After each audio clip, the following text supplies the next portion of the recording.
grand ennemi de l'homme, c'est pas le péché, c'est pas le diable, c'est l'ignorance. Et pour chasser l'ignorance, il faut que la lumière soit. Église évangélique Grâce Académie. Une église, une vision, un ministère évangélique. Une ambassade du royaume de Dieu, un peuple d'adorateurs, un centre multiracial, une église sans cloison, une voix prophétique, une vision pour sa génération. Nous prêchons et vivons l'évangile du royaume. Grâce Académie.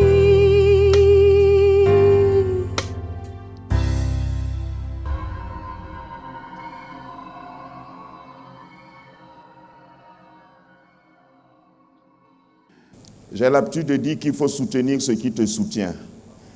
Moi, je sais que c'est Dieu qui est mon soutien. Ma force se trouve en Dieu. Et j'aime sa maison, j'aime l'Église. Et si tu es un bon chrétien, tu dois aimer l'Église. Peu importe ce que les gens disent. Il y a des gens qui passent leur temps à critiquer l'Église. Moi, j'aime l'Église. Je n'ai pas l'intention de quitter l'Église. Je n'ai pas l'intention d'abandonner la foi. C'est pourquoi, quand tu me vois, tu vas croire que je ne suis pas au courant de certaines choses. Je suis bien au courant, quelquefois même plus que toi. Mais j'ai décidé que quelqu'un ne me fera pas partie de la maison de mon Père. Je veux, et quand je viens dans sa présence, mon comportement peut choquer, parce qu'il y a des gens qui ont cessé de croire en l'Église.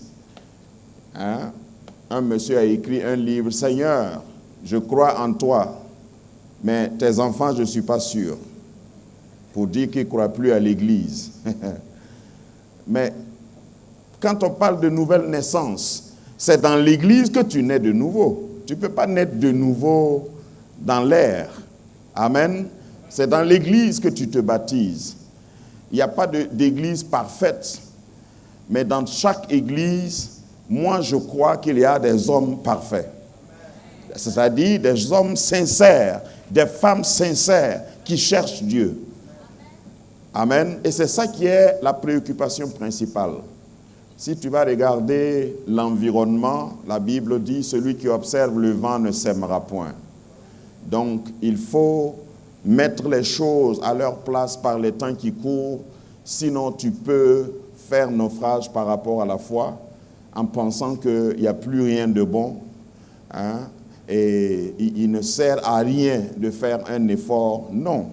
Montre même à l'ennemi que tu es croyant, croyante, déterminée, et tu ne vas pas abandonner. Amen. Pendant que je parle là, j'ai un chant en tête. Amen. Alléluia. Yes. Je veux avancer. J'ai décidé de ne plus reculer. Je suis venu déclarer le passé est passé en lui. Les choses ont changé. J'ai donné ma vie à Christ. J'ai décidé d'avancer. Oui, je veux avancer avec lui.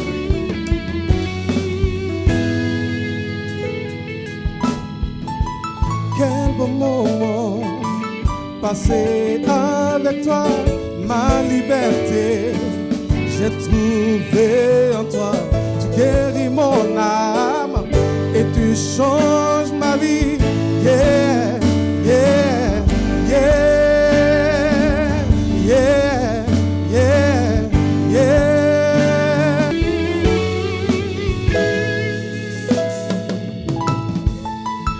Ressuscité avec tout pouvoir en main, Seigneur, tu m'as donné une seconde chance. Alléluia, alléluia. Come on, yeah, yeah, yeah, yeah, yeah, yeah. Merci, Évidence.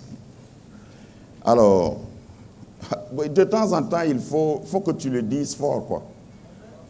Voilà. J'ai un message que j'ai prêché il y a longtemps qui était intitulé « Va dire au diable que je suis déterminé ». Peut-être que toi, tu le vois souvent. S'il croit que je vais arrêter, il n'y a pas moyen. Je suis décidé à aller jusqu'au bout. Amen. Et c'est bon de prêcher ou d'être dans une église où, quand tu as envie de crier, tu peux crier. Amen. Au fait, quand j'ai demandé le chant là, parce que pendant que je parlais, j'avais envie de crier, dire, je ne vais pas reculer. Amen. Et pendant que je vais prêcher, tout aujourd'hui là, il faut te libérer. Si tu as envie de lever la main et de dire Amen, Alléluia, fais-le. C'est dans cette sorte d'église et d'atmosphère que nous sommes. Amen. Je ne le fais pas pour me montrer, mais pendant que je le fais, si quelqu'un voit, ce n'est pas grave. Alléluia.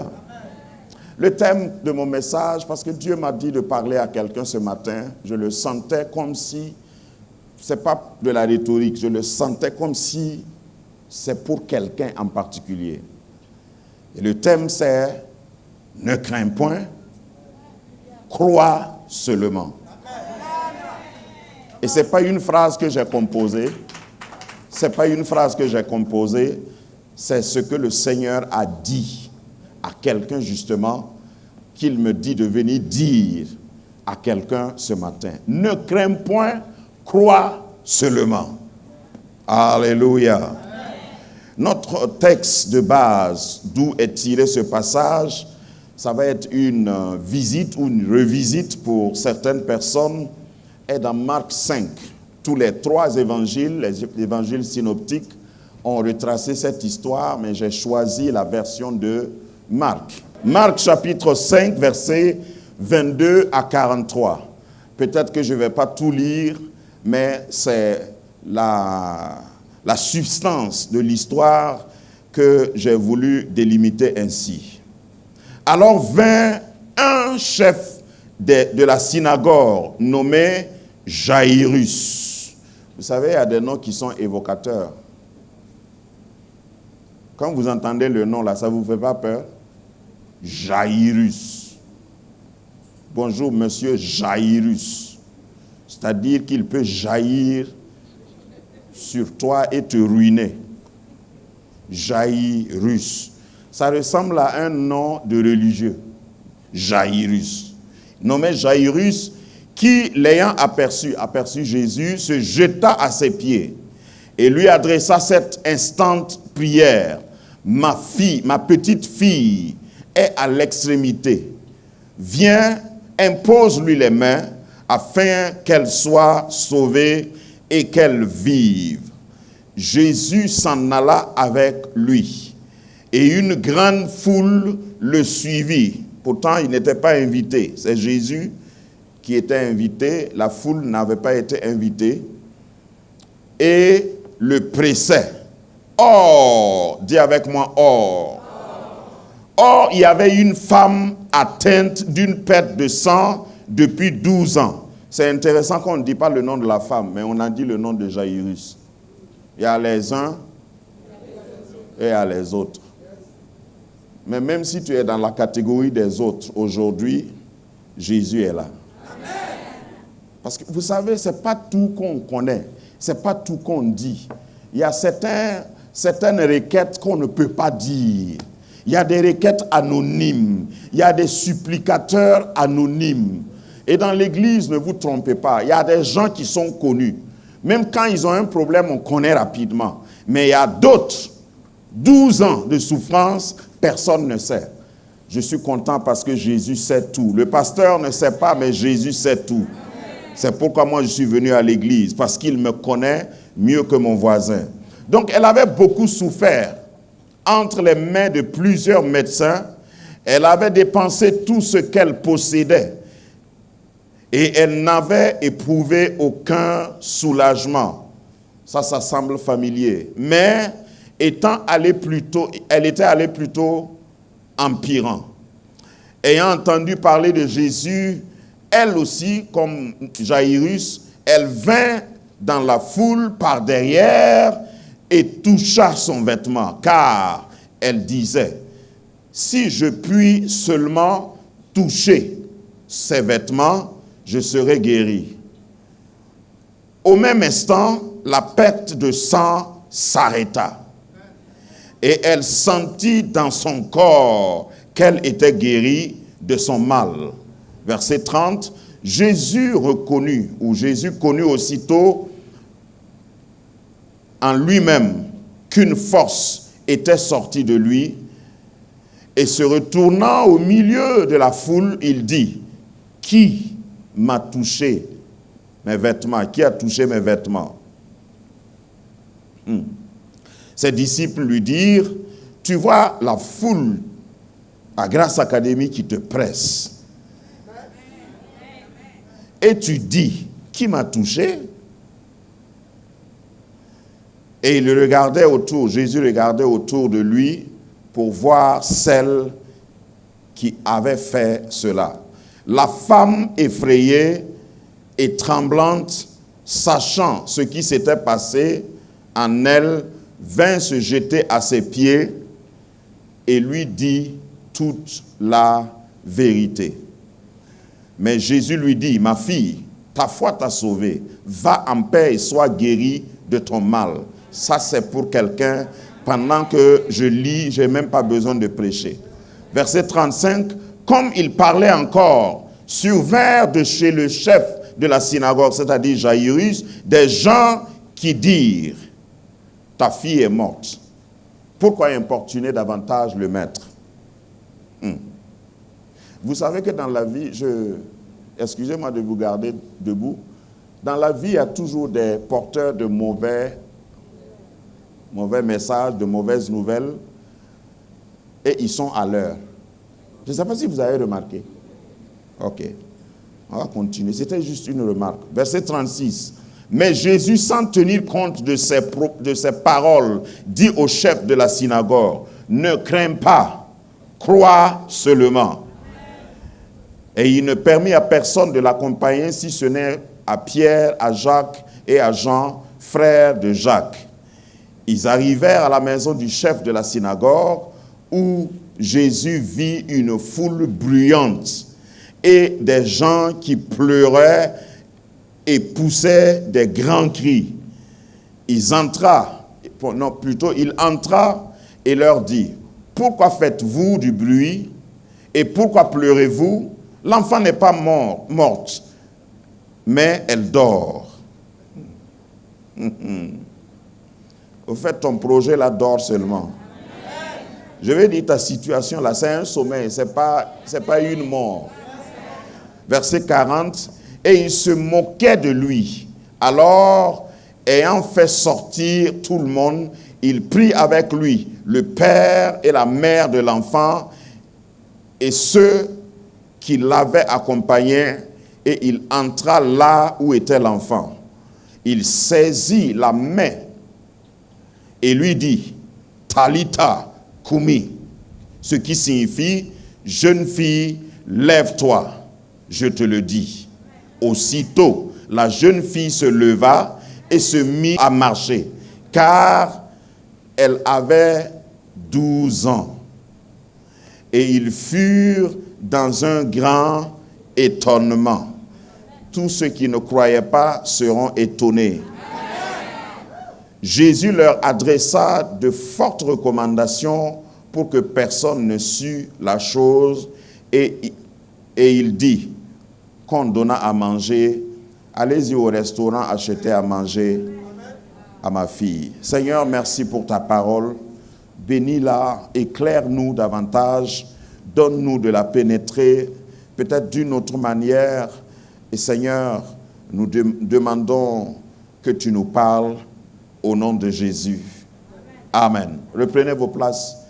J'ai plusieurs fois prêché sur ce passage en m'attardant sur la femme qui était atteinte d'une perte de sang, en m'attardant sur d'autres choses, une fois même sur Jaïrus. Mais le Seigneur m'a conduit encore à découvrir d'autres facettes de ce passage. Vous savez que les vieux chrétiens, quand tu donnes un passage, avant même ta lecture, avant ta prédication, ils disent « Ah oui, je sais ça », c'est-à-dire je connais, Voilà. Mets ton chapeau religieux sous ta chaise, ouvre tes oreilles, écoute comme pour la première fois et tu seras béni. Il ne faut pas aborder la Bible avec des « Ouais, je lis ça depuis longtemps ». La Bible est toujours nouvelle. La Bible, elle crée, la parole la crée. Et la parole répond à des endroits où tu peux même ne pas imaginer. Et c'est ce que je crois ce matin pour quelqu'un.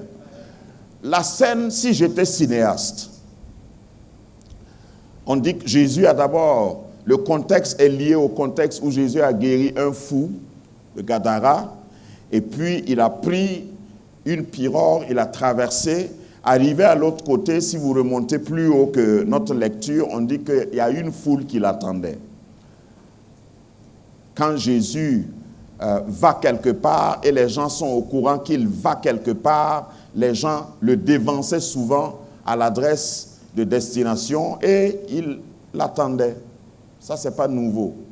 Donc, Jésus était arrivé là et puis un chef de la synagogue. La synagogue, c'est là où les Juifs priaient.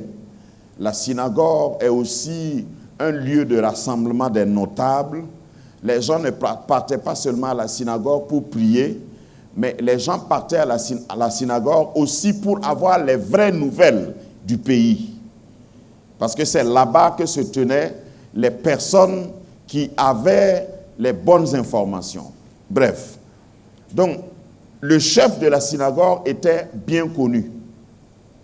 Si on veut contextualiser aujourd'hui, on peut dire un pasteur principal de la ville. Donc, il était très bien connu.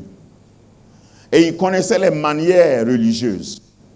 Vous savez, dans l'église, il y a toutes ces catégories-là.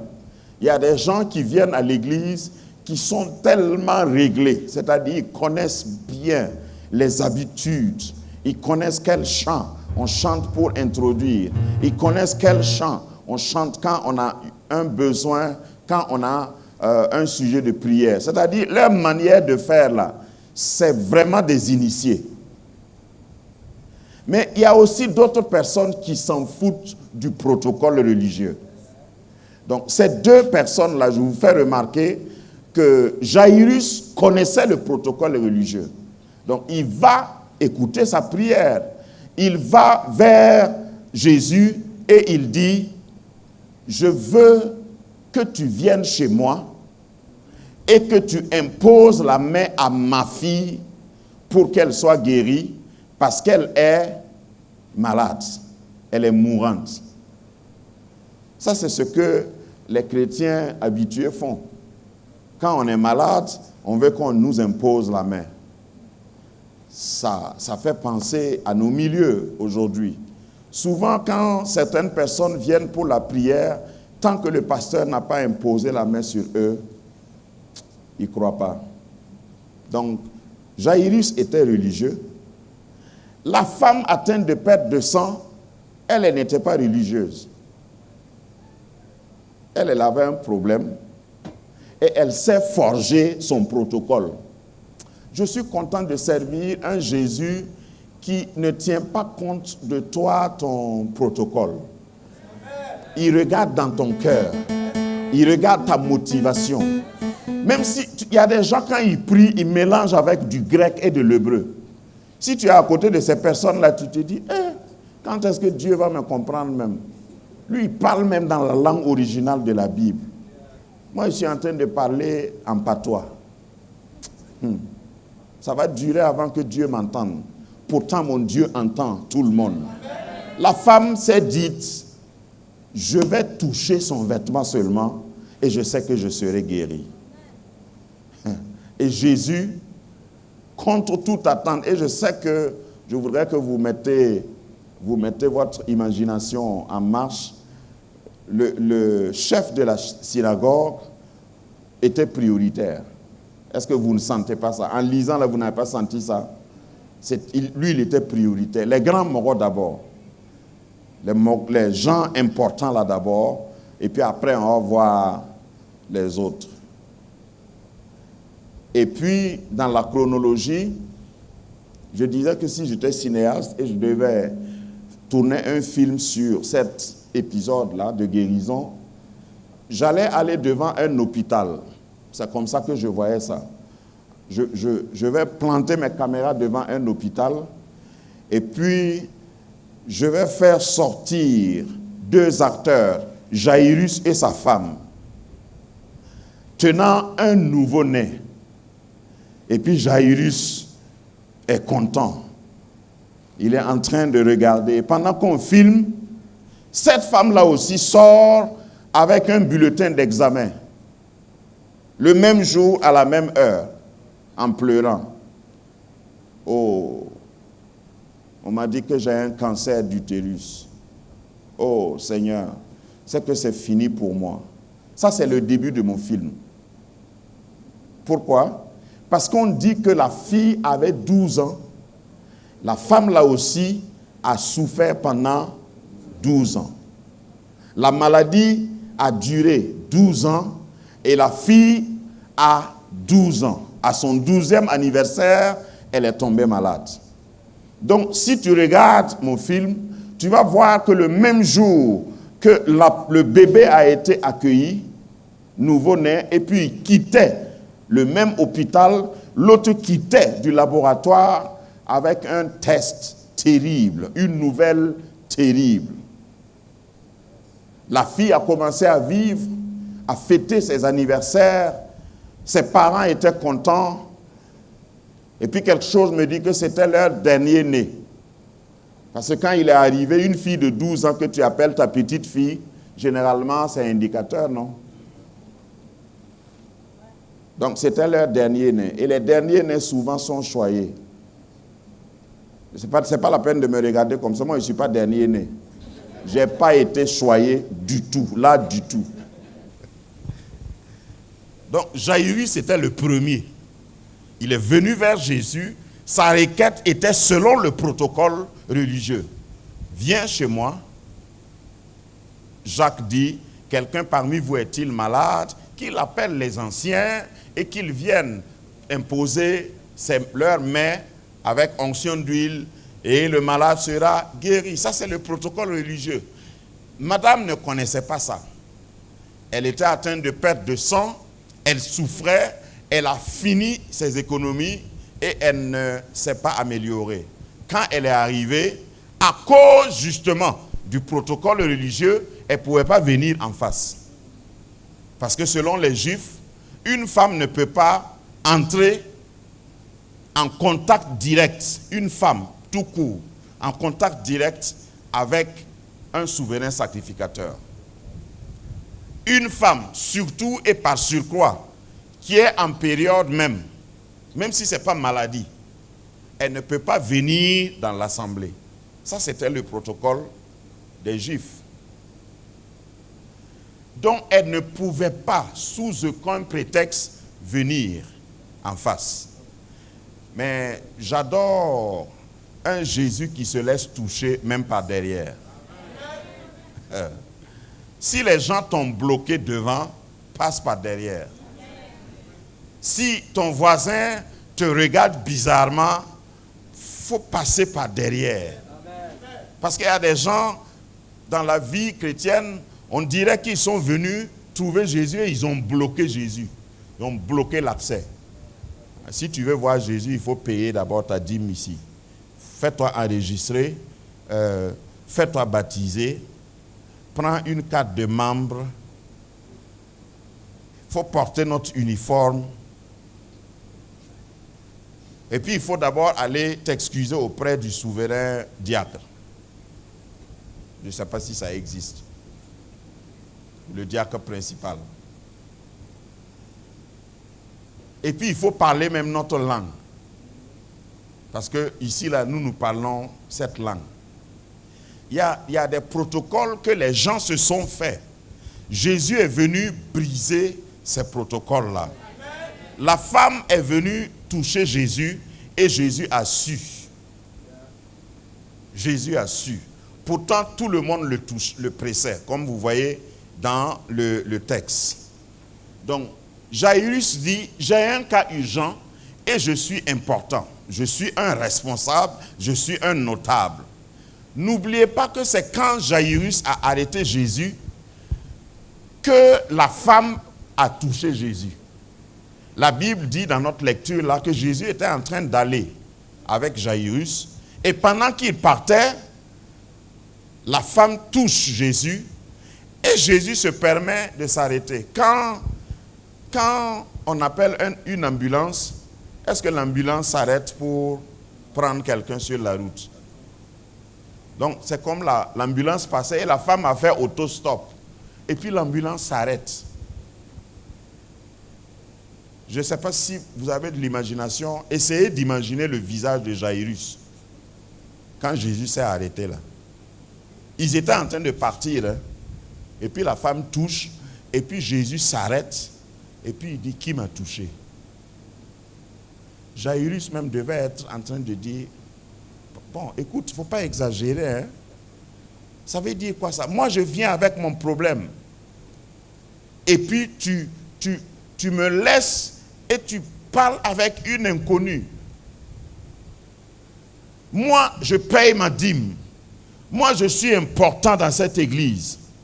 C'est d'abord ma prière que tu dois exaucer avant de t'occuper des... Vraiment... Bon, ceux qui pensent comme ça là ne sont pas ici ce matin. C'est pourquoi vous êtes silencieux. Je comprends. Souvent, on croit qu'on est plus important que d'autres. Je suis content parce que Jésus ne fait exception de personne. Il s'arrête et il guérit la femme. Je voudrais poser une question un peu provocante. Jairus attendait son miracle. Et puis Jésus le fait voir un miracle. Demande à ton voisin, en attendant ton miracle, est-ce que tu peux regarder mon miracle?